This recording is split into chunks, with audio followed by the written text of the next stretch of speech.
नमस्कार, सेहत से जुड़े हमारे खास कार्यक्रम हेल्थ गुरु में आपका बहुत स्वागत है और मैं हूं आपके साथ शुभांगी ठाकुर।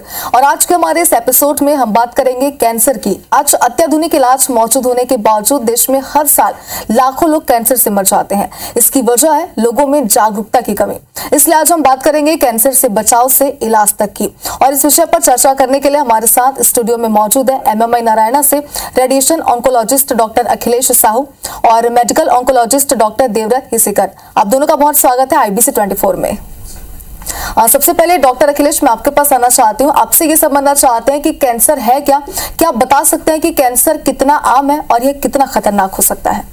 मैं बताना चाहता हूँ कि कैंसर आजकल एक आम बीमारी बन गया है।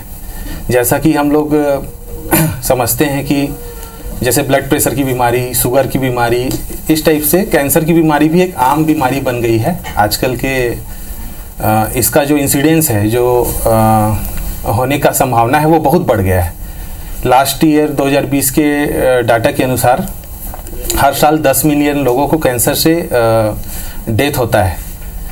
तो ये एक बहुत कॉमन बीमारी बन गया है। इसका जल्दी पता लगाना, अर्ली डायग्नोसिस एंड ट्रीटमेंट बहुत ज़रूरी है आज के डेट में।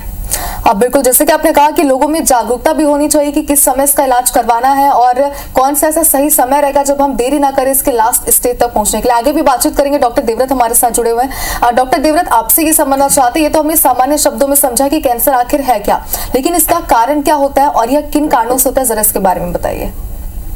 कैंसर का ऐसे कोई एक रीज़न नहीं है। इसके जैसे अलग अलग जगह का कैंसर होता है तो सबके कॉजेज अलग अलग है। जैसे मुंह का कैंसर है वो मेनली तंबाकू के सेवन से होता है। लंग का कैंसर है वो स्मोकिंग से होता है। कुछ कैंसर्स जेनेटिक भी होते हैं, जैसे कि ओवरी का, ब्रेस्ट का कैंसर, कोलोन का कैंसर। तो ऐसा स्पेसिफिक कोई रीज़न नहीं है कैंसर के लिए, ये मल्टीपल कारणों से हो सकता है। बिल्कुल डॉक्टर देवव्रत, जैसे कि आपने बताया कि कई प्रकार इसके होते हैं, उसके हिसाब से इसके कारण भी होते हैं। प्रकार के बारे में भी आप दोनों से समझेंगे, लेकिन डॉक्टर अखिलेश, आपसे मैं ये समझना चाहती हूँ कैंसर के लक्षण क्या होते हैं। अगर बात करें इनके प्रकार की, तो क्या सभी के लक्षण अलग अलग होते हैं? हाँ, सभी के लक्षण अलग अलग होते हैं। ये डिपेंड करता है कि कैंसर की शुरुआत कहाँ से हुई है। जो शरीर के किसी भी अंग को प्रभावित कर सकता है कैंसर की कोशिकाएं। तो जैसे अगर ये महिलाओं में अगर स्तन का कैंसर है, ब्रेस्ट का कैंसर है, तो उसके लक्षण होते हैं कि आकार का परिवर्तन, स्तन के आकार में परिवर्तन या कोई असामान्य गांठों का होना, एक से अधिक गांठें, और ये सब इसके लक्षण हैं। जैसे फेफड़ों का कैंसर है, फेफड़ों के कैंसर में खांसी लगातार आना और लंबे समय तक बने रहना, खांसी के साथ खून आना। तो ये डिपेंड करता है कि एक गांठें हो सकती हैं या फिर वजन की कमी हो सकती है असामान्य 10% से ज़्यादा। ये सब कॉमन लक्षण है। बुखार का आना, दर्द का होना जो कम ना होना। बिल्कुल, जैसे कि आपने बताया कुछ बहुत ही सामान्य लक्षण है। कई बार ये भी हो जाता है कि इन सामान्य लक्षणों को देखकर हम नजरअंदाज भी कर देते हैं, लापरवाही बरतते हैं और इसके बाद जो है वो हमारी तबीयत और भी ज्यादा दिन ब दिन खराब होने लग जाती है। तो दर्शकों से ये उम्मीद है कि इन लक्षणों को ध्यान में रखें और बिल्कुल भी लापरवाही ना बरतें। डॉक्टर देवव्रत, आपके पास मैं आना चाहती हूँ। जांच की अब बात करते हैं। जांच के बारे में अगर बात करें तो कैंसर के लिए कब और कैसे जाँच की जानी चाहिए, किस तरह के टेस्ट किए जाते हैं और इन टेस्ट के लिए कहाँ जाना चाहिए? कैंसर अगर शुरुआत नहीं हुई है तो उसे हम जो जांचें होती है उनको हम स्क्रीनिंग कहते हैं। तो स्क्रीनिंग कुछ कैंसर्स में पॉसिबल है, जैसे कि लंग कैंसर है, सर्वाइकल कैंसर है, ब्रेस्ट कैंसर है। तो इसके लिए ब्रेस्ट कैंसर में जैसे हमको स्क्रीनिंग में आता है मैमोग्राफी। तो मैमोग्राफी के लिए कोई भी गवर्नमेंट हॉस्पिटल या फिर कोई प्राइवेट हॉस्पिटल में मैमोग्राफी नाम की एक मशीन रहती है, उससे हम कर सकते हैं। दूसरा है सर्वाइकल कैंसर। इसके लिए स्क्रीनिंग जाँच होती है पैप स्मीयर टेस्ट। तो इन टेस्ट से हम कैंसर को होने से पहले ही जांच कर सकते हैं। बिल्कुल, तो टेस्ट करना बेहद जरूरी है। आपने ये भी बताया कि किस समय पर कौन से टेस्ट इसमें कराए जाते हैं। डॉक्टर अखिलेश, आपके पास मैं एक बार फिर आना चाहती हूँ। कैंसर के प्रकार की इसके पहले भी आप बात करते हैं, जो लक्षण होते हैं, जो कारण होते हैं, वो कहीं ना कहीं प्रकार पर भी डिपेंडेंट होते हैं। आप बताइए कि कौन कौन से प्रकार के ये होते हैं और इनके सभी प्रकारों में सबसे घातक कैंसर कौन सा माना जाता है? जी, कैंसर के प्रकार डिपेंड करते हैं कि सबसे पहले तो कैंसर जो है दो टाइप के होते हैं। एक होता है मैलिग्नेंट और एक होता है बिनाइन। बिनाइन मतलब जो कि फैलता नहीं है, और एक होता है मैलिग्नेंट जो कि बहुत तेजी से फैलता है और शरीर के किसी भी हिस्से में जा सकता है। और एक प्रकार का होता है कि ये जो सबसे कॉमन कैंसर है उसको हम लोग कार्सिनोमा बोलते हैं, जो कि एपिथेलियम से शुरू होता है। कार्सिनोमा कैंसर है जो कि शरीर में छोटी ग्रंथियां होती है, लिम्फ नोड, इनके सहायता से फैलता है। और एक होता है सार्कोमा, जो कि ब्लड के सहारे कहीं भी शरीर में जा सकता है, जैसे बोन कैंसर, ये जनरली सार्कोमा होते हैं। मुंह का कैंसर, ये कार्सिनोमा होते हैं। ब्रेस्ट कैंसर, ये सर्वाइकल कैंसर। और एक प्रकार होता है जो कि पता चलता है कि शुरू कहाँ से हुआ है, जैसे ब्रेस्ट का कैंसर, स्तन कैंसर, लंग का कैंसर, हड्डियों का कैंसर, और जो शरीर के किसी भी हिस्से में, आहार नली से हो सकता है, स्टमक का कैंसर, इसोफेगस का कैंसर, बच्चेदानी का कैंसर, यूट्रस कैंसर। तो शरीर के किसी भी अंग से शुरू हो सकता है कैंसर। हाँ बिल्कुल, तो ये तो बात होगी प्रकार की। और अक्सर हम देखते हैं कि जो आम लोग होते हैं वो कैंसर का शब्द उनके लिए बस कैंसर ही होता है, वो इसके प्रकार को समझ भी नहीं पाते हैं। और यही वजह है कि कई बार वो जांच में लेट कर देते हैं और देरी की वजह से उनकी जान भी उन्हें गंवानी पड़ जाती है। डॉक्टर देवव्रत, आपके पास मैं आती हूँ। कैंसर के स्टेज की अगर बात करें तो कितने स्टेज है कैंसर के, और कैंसर का लास्ट स्टेज क्या है जो सबसे खतरनाक माना जाता है? जी, कैंसर को 4 स्टेजेस में डिवाइड किया गया है, 1 से लेकर 4, जिसमें 4th स्टेज को लास्ट स्टेज कहा जाता है। इनिशियल स्टेजेस 1, 2, 3 में अगर कैंसर पकड़ा जाए तो उसका डेफिनेटिव ट्रीटमेंट पॉसिबल है, मतलब हम पूरी तरह क्योर कर सकते हैं। पर स्टेज 4 में कैंसर को क्योर नहीं किया जा सकता, उसको हम सिर्फ रोकथाम कर सकते हैं, उसकी हम रोक के रख सकते हैं कैंसर को। हाँ बिल्कुल डॉक्टर अखिलेश, लेकिन ये माना जाता है कि जो लास्ट स्टेज पर अगर पहुंच जाते हैं आप तो इलाज करना बहुत ही ज्यादा मुश्किल हो जाता है। इसके बारे में आप क्या कहेंगे? साथ ही भी आपसे बात करना चाहते हैं कि कैंसर का उपचार कैसे होता है और इसके स्टेज के हिसाब से कैसे ही आप डिसाइड करते हैं डॉक्टर्स कि कौन से स्टेज पर कौन सा इलाज करना है? सबसे पहले तो हम कोशिश करते हैं कि कैंसर का जल्द से जल्द पता चल पाए। स्टेज 1 या 2 में अगर पता चल जाए तो इलाज करने में आसानी होती है। स्टेज 3 और 4 में इलाज करने में बहुत दिक्कत होती है, क्योंकि ये शरीर के अन्य हिस्सों में फैल गया रहता है, खासकर स्टेज 4 में। तो अगर सही समय पे जल्दी पता लगा लिया जाए तो स्टेज के हिसाब से हम डिसाइड करते हैं। जो मेनली 3 पद्धतियां हैं इलाज के दौरान, एक होता है कैंसर सर्जरी, एक होता है दूसरा रेडिएशन थेरेपी, जो आजकल नई उसकी भी टेक्निक्स आ गए हैं, जैसे प्रोटॉन थेरेपी या फिर लीनियर एसिलेटर एक मशीन होता है, उसके थ्रू हम लोग रेडिएशन थेरेपी करते हैं। और दूसरा सर्जरी, जो कि अर्ली स्टेज में संभव है। और एक होता है कीमोथेरेपी, और आजकल टारगेटेड थेरेपी और इम्यूनोथेरेपी भी आ गई हैं। जो इम्यूनोथेरेपी हैं ये इनके कारण इलाज काफ़ी आसान हो गया है। तो ये सब पद्धतियां हैं जो स्टेज वाइज हम लोग डिसाइड करते हैं। हाँ बिल्कुल डॉक्टर देवव्रत, आपसे हम ये समझना चाहते हैं, क्योंकि जैसे कि हमने पहले भी कहा कि जो सामान्य इसके लक्षण होते हैं अक्सर देखा जाता है कि लापरवाही बरतते हैं लोग, जिसकी वजह से उन्हें लेट हो जाता है, देरी हो जाती है। कैंसर के इलाज का निर्णय कितनी जल्दी लेना चाहिए, ऐसे डॉक्टर भी आप क्या कहना चाहेंगे जो मरीज है उन्हें, और उपचार नहीं करने से जुड़े जोखिमों के बारे में बताइए ताकि हमारे दर्शक अलर्ट रह सकें? जी, वैसे तो कैंसर को शुरुआती स्टेज में पकड़ाना मतलब बहुत ही बेनिफिशियल होता है, क्योंकि हम इसमें पूरी तरीके से क्योर पे जा सकते हैं। शुरुआती स्टेज में ज़्यादा तकलीफ़ें भी नहीं होती, सर्जरी और रेडिएशन से हम पूरा ट्रीटमेंट कर सकते हैं। पर अगर कैंसर स्टेज 4 में पहुंच गया है, उसमें स्टेज 4 मतलब एक जगह से दूसरी जगह चला जाना, जैसे कि कोई कैंसर लंग में चला गया है, हड्डियों में चला गया है, तो उससे पेशेंट की तकलीफें बहुत ज़्यादा बढ़ती हैं, सांस लेने में तकलीफ होना, बोन का फ्रैक्चर हो जाना। तो इन सब तकलीफ़ों से बचने के लिए हमें कैंसर को शुरुआती स्टेज में ही डायग्नोस करके ट्रीटमेंट कर लेना चाहिए। बिल्कुल, तो जैसे कि आपने कहा कि जाहिर सी बात है कि शुरुआती जांच सबसे ज्यादा महत्वपूर्ण है। डॉक्टर अखिलेश, आपके पास अगर मैं हो तो हमने पहले भी बात की और आपने बताया कि इलाज के कौन कौन से माध्यम है, कौन कौन से विकल्प है। अगर बात करें नई तकनीकों की तो उनके बारे में जरा बताइए, क्योंकि आजकल डॉक्टर्स हैं वो यही कहते हैं कि अब जो नई तकनीकी आ गई है उससे इलाज सबसे ज्यादा अच्छे से संभव हो पाता है। जी, नई तकनीकों में एक तो आता है कि जल्द से जल्द हम बीमारी का पता लगाएं, अर्ली डायग्नोसिस। उसके लिए हमारे पास जैसे सर्वाइकल कैंसर में पैप स्मीयर होना, पैप स्मीयर करना, उसके द्वारा जांच, या ब्रेस्ट कैंसर में मैमोग्राफी, इससे पता लगाना। और एक जेनेटिक टेस्टिंग है, जेनेटिक काउंसलिंग है। और इसके बाद फिर जो नई थेरेपी है, तो मैं रेडिएशन ऑन्कोलॉजिस्ट होने के नाते रेडिएशन जो मशीनें हैं वो भी आजकल नई आ गई हैं। इसमें हम एक्सरे बीम द्वारा जो ट्रीटमेंट करते हैं, इसमें जो सबसे नई टेक्निक है वो लीनियर एसिलेटर है, जिसके कारण हम ट्यूमर को या कैंसर को ट्रीट करते हुए जो आसपास के जो नॉर्मल ऑर्गन्स है जो प्रभावित नहीं हुए हैं कैंसर से, उनको बचा सकते हैं। बिल्कुल डॉक्टर देवव्रत, देखिए अगर कितनी भी नई तकनीकें क्यों ना आ जाए, कितने भी अच्छे से उपचार क्यों ना किया जाए, लेकिन कैंसर एक आम बीमारी तो नहीं है, आप भी इस बात से वाकिफ है। जब इसका ट्रीटमेंट किया जाता है तो उस समय कौन कौन सी चुनौतियां आती है, उन्हें आप कैसे हैंडल करते हैं? सबसे पहली चुनौती तो फाइनेंशियल रहती है। पेशेंट्स खास तौर पे छत्तीसगढ़ में काफ़ी पुअर पेशेंट्स रहते हैं, तो प्रॉपर ट्रीटमेंट के लिए फाइनेंशियल कंडीशन उनकी सही होना ज़रूरी है। पर क्योंकि गवर्नमेंट ने एक आयुष्मान भारत योजना लागू की है, जिसके कारण हम सारे मरीजों का फ्री ऑफ कॉस्ट ट्रीटमेंट कर सकते हैं।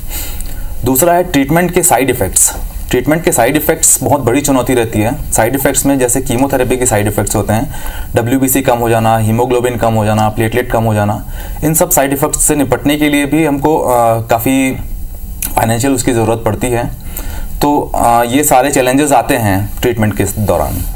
बिल्कुल डॉक्टर अखिलेश, साइड इफेक्ट का यहाँ पे जिक्र हो, इसलिए आपसे अगला सवाल मेरे से जुड़ा हुआ है। क्या जो उपचार किए जाते हैं उनके कोई साइड इफेक्ट्स भी होते हैं? क्योंकि अक्सर ये देखा जाता है कि जब किसी मरीज को कहा जाता है कि उन्हें इस बीमारी से इलाज करवाना है, तो उनके जहन में ये सवाल सबसे पहले आता है कि क्या आगे चल के उनकी लाइफ स्टाइल कॉमन हो पाएगी, नॉर्मल हो पाएगी, या फिर किसी साइड इफेक्ट से उन्हें जूझना पड़ सकता है? इसके बारे में बताइए।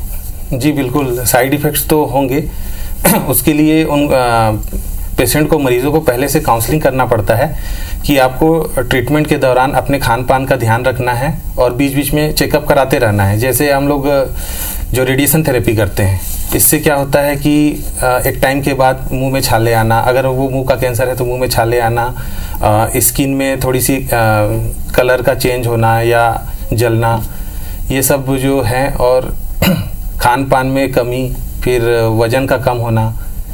और अगर हम कीमोथेरेपी देते हैं तो ब्लड में जो हीमोग्लोबिन है, WBC है, प्लेटलेट, इनकी कमी हो सकती है। तो उनको बीच बीच में चेकअप करवाते रहना है और ऑन्कोलॉजिस्ट के पास जाते रहना है मिलने के लिए, इलाज के बाद भी। बिल्कुल डॉक्टर देवव्रत, कैंसर के इलाज के दौरान कौन कौन सी सावधानियां बरतनी पड़ सकती है, और अगर इस सावधानियों को नहीं बरता जाता है तो आगे क्या नुकसान हो सकते हैं? सावधानियां मेन तो कैंसर ट्रीटमेंट के दौरान न्यूट्रिशन काफ़ी पुअर हो जाता है, तो न्यूट्रिशन पे ध्यान देना बहुत ज़रूरी है कैंसर के ट्रीटमेंट के दौरान। दूसरा, इनके साइड इफ़ेक्ट्स अगर आते हैं तो लापरवाही बिल्कुल नहीं बरतनी चाहिए, तुरंत अपने डॉक्टर से कंसल्ट करना चाहिए। क्योंकि अगर वो साइड इफ़ेक्ट जैसे WBC कम होने के कारण है, एक एग्जाम्पल के तौर पे, तो वो कोई भी इन्फेक्शन बहुत जल्दी पकड़ सकता है पेशेंट को। तो उस समय लापरवाही ना बरतते हुए तुरंत अपने डॉक्टर से संपर्क करना चाहिए। बिल्कुल डॉक्टर अखिलेश, इसके पहले आपने ये कहा कि इलाज के बाद भी नियमित स्क्रीनिंग या फिर टेस्टिंग की जरूरत होती है, इसके बारे में जरा बताइए, और कितने समय तक स्क्रीनिंग या फिर टेस्टिंग की जरूरत पड़ सकती है? जी, कैंसर के इलाज के बाद पहले तो 1 महीने बाद आना चाहिए, फिर उसके बाद फिर हर 3-3 महीने में, 1-1 महीने तक 6 महीने आना चाहिए, फिर उसके बाद हर 3-3 महीने में आना चाहिए कम से कम 2 साल तक, फिर उसके बाद 6-6 महीने में कम से कम 5 साल तक। इसके बाद भी हर साल मरीज को ऑन्कोलॉजिस्ट के पास, अपने डॉक्टर के पास एक बार जाना चाहिए चेकअप के लिए। बिल्कुल डॉक्टर देवव्रत, जैसे कि आपने कहा कि कई प्रकार इसके होते हैं, प्रकार के हिसाब से लक्षण डिसाइड होते हैं और उसके कारण और कैसे इलाज करना है, कैसे ट्रीटमेंट करना है, ये भी डॉक्टर डिसाइड करते हैं। लेकिन आमतौर पर अगर देखें तो कैंसर को ठीक होने और सामान्य होने में कितना समय लगता है? आप इसे डिवाइड भी कर सकते हैं उनके प्रकार के हिसाब से। जी, कैंसर का ठीक होना मतलब वो तो डिपेंड करता है स्टेज के ऊपर। हम स्टेज 1 से 3 को हम कंप्लीटली क्यूरेबल कह सकते हैं, पर ट्रीटमेंट का ड्यूरेशन काफ़ी लंबा रहता है। हम पहले हेड एंड नेक कैंसर की बात करते हैं, तो इसमें अगर क्यूरेबल है तो पहले सर्जरी आती है, उसके बाद रेडिएशन आता है। तो इन सब में लगभग 2 से 3 महीने का समय लग जाता है पूरा कंप्लीट ट्रीटमेंट होने में। उसके बाद जैसे डॉक्टर अखिलेश ने बताया, कंप्लीटली फॉलोअप में रहना पड़ता है। तो पहले 2 साल में सबसे ज़्यादा चांसेस रहते हैं रिकरेंस के, तो रिकरेंस के चांसेस 2 साल के बाद कम होना शुरू हो जाते हैं। तो 5 साल में हम मिनिमम चांसेस ऑफ रिकरेंस लेके चलते हैं। हम 5 साल के बाद अगर डिजीज नहीं आई तो हम कंप्लीटली क्योर कह सकते हैं डिजीज को। डॉक्टर अखिलेश, देखिए अगर बात करें कैंसर के बढ़ने या फैलने की, तो या फिर हमारे देश की हम बात करें तो जो आंकड़े लगातार बढ़ते जा रहे हैं हर साल, वो कहीं ना कहीं डराने वाले हैं। कई जागरूकता को लेकर कार्यक्रम भी चलाए जा रहे हैं, लेकिन उसके बावजूद भी हो सकता है कि लोग भी लापरवाही बरत रहे हैं, जिसकी वजह से आंकड़े बढ़ते जा रहे हैं। आपसे समझना चाहते हैं कि कैंसर कैसे बढ़ता और फैलता है, कैंसर के शरीर के अन्य हिस्सों में फैलने की क्या संभावना होती है और इससे कैसे बचें? जी बिल्कुल, देखा जा रहा है कि हर साल कैंसर के मामले बढ़ते जा रहे हैं और कैंसर रिलेटेड डेथ्स बढ़ते जा रहे हैं। 2020 की रिपोर्ट के अनुसार 10 मिलियन हर साल डेथ होती है कैंसर से, जिसमें सबसे ज़्यादा लंग कैंसर, फेफड़ों का कैंसर सबसे ज़्यादा कॉमन है। इसके अलावा महिलाओं में ब्रेस्ट कैंसर, सर्वाइकल कैंसर और ओवरऑल मुंह का कैंसर, ये सब कॉमन है। तो कैंसर जो फैलती है उसके एक तो अनियमित विभाजन है कैंसर कोशिकाओं का, जो कहीं भी शुरू हो सकती है किसी भी हिस्से में शरीर के। उसके बाद वो खून के सहारे, ब्लड के सहारे, लिम्फ नोड के सहारे दूसरे शरीर के दूसरे हिस्सों में पहुंच जाती है। वहाँ पे फिर नए ब्लड वेसल का बनना, नए धमनी सिराओं का बनना, फिर वहाँ पे उसके थ्रू वो उस शरीर के उस अंग में फिर अनियमित तरीके से विभाजन करती है। फिर वहाँ पे वो ऐसे करके वो शरीर के किसी भी हिस्से में फैल सकती है। अब बिल्कुल डॉक्टर देवव्रत, आपसे समझना चाहते हैं, अक्सर ये कहा जाता है कि टीके जो है वो कैंसर को रोकने में मदद करते हैं, कैसे मदद कर सकते हैं? वैक्सीनेशन इसमें कितने हेल्पफुल आजकल साबित हो रहे हैं, इसके बारे में बताइए। जी, अभी जैसे वैक्सीनेशन तब हेल्पफुल रहता है जब वो किसी वायरस से कैंसर होता हो, जैसे कि सर्वाइकल कैंसर यानी कि बच्चेदानी के मुंह का कैंसर। उसका कॉमन कॉज एक वायरस है, तो उस वायरस के अगेंस्ट हम अगर वैक्सीन प्रोवाइड करते हैं तो कैंसर के होने के चांसेस कम हो जाते हैं। अभी की डेट में सिर्फ सर्वाइकल कैंसर के लिए ही वैक्सीन डेवलप हुई है, जो कि एक को प्रोटेक्टिव हो सकती है फेरेंजियल कैंसर के लिए। बिल्कुल डॉक्टर अखिलेश, एक सवाल जो मेरा है वो महिलाओं से जुड़ा हुआ है, क्योंकि महिलाओं के कैंसर को लेकर के भी अक्सर कई सवाल लोगों के जहन में होते हैं। क्या कैंसर किसी के यौन जीवन या फिर गर्भ धारण करने की क्षमता को प्रभावित कर सकता है?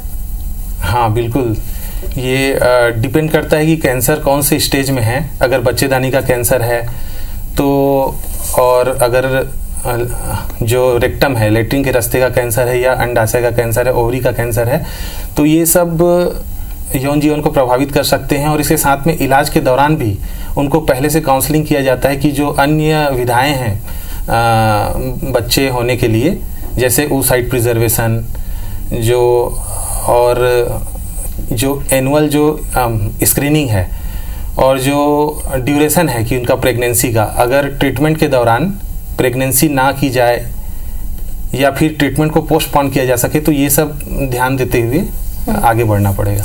हाँ बिल्कुल डॉक्टर देवव्रत, उस कैंसर का नाम आपसे जानना चाहते हैं जो त्वचा या ऊतकों में शुरू होता है और अन्य अंगों को प्रभावित करता है। त्वचा के कैंसर में तो बहुत से हो सकते हैं, जैसे मैलिग्नेंट मेलेनोमा है, स्क्वामस सेल कार्सिनोमा है, और कोई भी कैंसर एक जगह से स्टार्ट होकर दूसरी जगह फैल सकता है। तो मतलब ऐसे कोई स्पेसिफिक वो नहीं है, कैंसर नहीं है जो कि एक जगह पे रहे और उसी जगह पे रहे और कहीं फैले ना। तो त्वचा के कैंसर का नाम जैसे आपने पूछा, उसका नाम है मैलिग्नेंट मेलानोमा। डॉक्टर देवव्रत, आपके पास मैं चाहती हूँ, क्योंकि देखिए आप दोनों ही एक्सपर्ट्स हैं, इसलिए अगला सवाल मेरे इसी से जुड़ा हुआ है। अक्सर देखा जाता है कि कैंसर को लेकर कई सारी भ्रांतियां लोगों की होती है, मिथ्स होते हैं जो अक्सर होते नहीं है लेकिन लोग उसे समझ बैठते हैं। कुछ लोग आपके पास भी आते होंगे अपनी भ्रांतियों को दूर करने के लिए, ऐसे में बताइए कौन कौन से वो मिथ है जिससे लोगों को बचना चाहिए? जी, ऐसे तो बहुत से पेशेंट्स रहते हैं जिनके दिमाग में बहुत से सवाल रहते हैं, पर सबसे कॉमन सवाल जो है मैं उनकी बात करता हूँ। पहला कि कैंसर छूने से फैलता है, दूसरा एक साथ थाली में खाने से फैलता है। ऐसा बिल्कुल भी नहीं है, कैंसर छूने से साथ में खाने वगैरह से नहीं फैलता। दूसरा, बायोप्सी के बाद बहुत जल्दी फैलने लगेगा कैंसर, ये बायोप्सी करने से कैंसर फैल जाता है, ये भी एक बहुत बड़ा मिथ है। बायोप्सी करने से बिल्कुल भी कैंसर नहीं फैलता, बल्कि बायोप्सी कैंसर की डायग्नोसिस के लिए बहुत ज़्यादा ज़रूरी है। हम बायोप्सी के बिना किसी भी कैंसर का ट्रीटमेंट नहीं कर सकते। बिल्कुल डॉक्टर अखिलेश, अब आपके पास आना चाहते हैं कि एक्सपर्ट के तौर पर जरा बताइए कि कैंसर से जुड़े कौन कौन से फैक्ट हैं जिनके बारे में लोगों को जानना चाहिए, जागरूक रहना चाहिए। जी, जैसा सर ने बताया कि कैंसर छूने से नहीं फैलता है, ये सबको ध्यान देना पड़ेगा। और बहुत सारी चीज़ें हैं, जैसे परिवार में जो कैंसर पेशेंट के लिए उसका मनोबल बढ़ाना, उसका जो है ध्यान रखना, उसका सारे काम उससे ना करवाना। और एक चीज़ आती है, फाइनेंशियल इशू आता है बहुत सारा, कि हम इतना सारा खर्चा कैसे करें। तो उसके लिए भी सरकार की बहुत सारी योजनाएं हैं आजकल जो चलती हैं, जैसे आयुष्मान भारत योजना, ये सब का भी पेशेंट मदद ले सकते हैं। बिल्कुल डॉक्टर देवव्रत, कहा जाता है डॉक्टर्स अक्सर ये सलाह देते हैं अपने पेशेंट्स को कि आप जो अपने लाइफस्टाइल को सही रखें, खान पान को सही रखें, आप इससे सिर्फ कैंसर नहीं बल्कि बाकी बीमारियों से भी बच सकते हैं। ऐसे में आप समझना चाहते हैं कि क्या लाइफस्टाइल और खान पान में बदलाव से कैंसर से बचा जा सकता है? जी बिल्कुल, लाइफस्टाइल तो सबसे अहम पार्ट है अपनी किसी भी बीमारी से बचाव का। कुछ कैंसर्स ऐसे हैं जो कि ओवरवेट होने से या फिर अपनी लाइफस्टाइल सही नहीं होने से प्रोड्यूस हो सकते हैं, जैसे कि प्रोस्टेट का कैंसर है, एंडोमेट्रियम का कैंसर है, ब्रेस्ट कैंसर है। तो कैंसर भी अपनी लाइफस्टाइल सही नहीं रहने से प्रोड्यूस हो सकते हैं। ऐसा नहीं है कि सिर्फ तंबाकू खाने से या अल्कोहल लेने से कैंसर होते हैं। तो लाइफस्टाइल सही होना भी बहुत जरूरी है। बिल्कुल डॉक्टर देवव्रत, एक और सवाल मेरा महिलाओं से जुड़ा हुआ ही है। महिलाओं में कैंसर के आम लक्षण क्या होते हैं? कैसे वो समझे कि उन्हें लक्षण उनमें दिखने लगे और डॉक्टर्स के पास जाएं? हाँ जी, ये डिपेंड करता है कहाँ का कैंसर है। जैसे कि ब्रेस्ट कैंसर है, ब्रेस्ट कैंसर में गठान महसूस होती है, जो कि सामान्य तौर पे मतलब देखी जा सकती है। महिला अपना नॉर्मल सेल्फ ब्रेस्ट एग्जामिनेशन से गठान का पता लगा सकती हैं। दूसरा जो मोस्ट कॉमन कैंसर है वो बच्चेदानी के मुंह का कैंसर है। उसमें सबसे कॉमन लक्षण है ब्लीडिंग या सफेद पानी का जाना। तीसरा है एंडोमेट्रियम का कैंसर, यानी कि बच्चेदानी का कैंसर। उसमें पोस्ट मीनोपॉजल ब्लीड होती है। ये सबसे कॉमन सिम्टम है। बिल्कुल। डॉक्टर अखिलेश, क्या महिलाओं के कैंसर से बचने के लिए कोई वैक्सीन अवेलेबल है और उसे कब लगवानी चाहिए, इसके बारे में बताइए जरा। हाँ, जैसा देवव्रत सर ने बताया कि सर्वाइकल कैंसर यानी बच्चेदानी के मुंह के कैंसर के लिए HPV वैक्सीन लॉन्च हुआ है। वो इंडिया में भी आ चुका है। तो वो उसके लिए जो बेस्ट एज है वो 14 ईयर से कम उम्र की महिलाओं को 2 डोज में लगाया जाता है। और अगर उससे ऊपर की महिलाएं हैं, जैसे अप टू 25 ईयर्स 26 ईयर तक, तो वो फिर 3 डोज में लगाया जाता है। तो जी बिल्कुल डॉक्टर देवव्रत, क्योंकि समय की हमारे पास थोड़ी कमी, हालांकि कैंसर जुड़े जितने भी हमारे सवाल थे उन सवालों के जवाब आप दोनों ही हम तक पहुंचाए, दर्शकों को इससे बहुत हेल्प मिली होगी। लेकिन समय की थोड़ी कमी, इसलिए आपसे हम ये समझना चाहते हैं कि जो हमारे दर्शक है उन्हें कैंसर को लेकर आप क्या एडवाइस अंत में देना चाहेंगे? हाँ, पहली तो यही रहेगी कि prevention is always better than cure. Cancer की अगर आपको कोई हैबिट है तो उसको तुरंत छोड़ दीजिए, जैसे टोबैको है, अल्कोहल है। दूसरा, अगर फैमिली हिस्ट्री है, अगर फैमिली में किसी को कैंसर है तो तुरंत अपने ऑन्कोलॉजिस्ट से संपर्क करके उसकी जांचें कराएं कि कहीं वो जेनेटिक तो नहीं है। तीसरा है लाइफस्टाइल मॉडिफिकेशन। अगर आप ओवरवेट हैं या फिर आपकी लाइफस्टाइल सही नहीं चल रही है तो तुरंत उसको करेक्ट कर लीजिए, क्योंकि ये कई तरह के कैंसर को आने से रोक सकता है। बिल्कुल डॉक्टर अखिलेश, बतौर एक्सपर्ट आप क्या संदेश हमारे दर्शकों को देना चाहेंगे जो इस वक्त हमारे साथ जुड़े हैं? जी, जैसा सर ने बताया कि कैंसर को हम लोग सब मिलकर ही हरा सकते हैं। सबको कैंसर के लिए एजुकेट करना है, समझाना है, सिखाना है और प्रिवेंशन के लाइफ स्टाइल को अपनाना है। हेल्दी डाइट रखना है, एक्सरसाइज करना है और अर्ली डायग्नोसिस, अपना चेकअप कराते रहना है डॉक्टर से, ऑन्कोलॉजिस्ट से। बिल्कुल, जैसे कि आप दोनों ने कहा, डॉक्टर अखिलेश और डॉक्टर देवव्रत, आपने कहा कि सबसे ज्यादा जरूरी है कि जो लोग हैं वो अलर्ट रहें ताकि इसे रोका भी जा सके, इसे बचा भी जा सके और इसका इलाज सही समय पर किया भी जा सके। बहुत शुक्रिया आप दोनों का हमारे साथ जुड़ने के लिए। और इसी के साथ एक बार फिर से दर्शकों से हम ये कहना चाहते हैं कि अपने साथ साथ अपने परिवार की भी सेहत का ध्यान रखें। हमें दीजिए इजाजत। नमस्कार।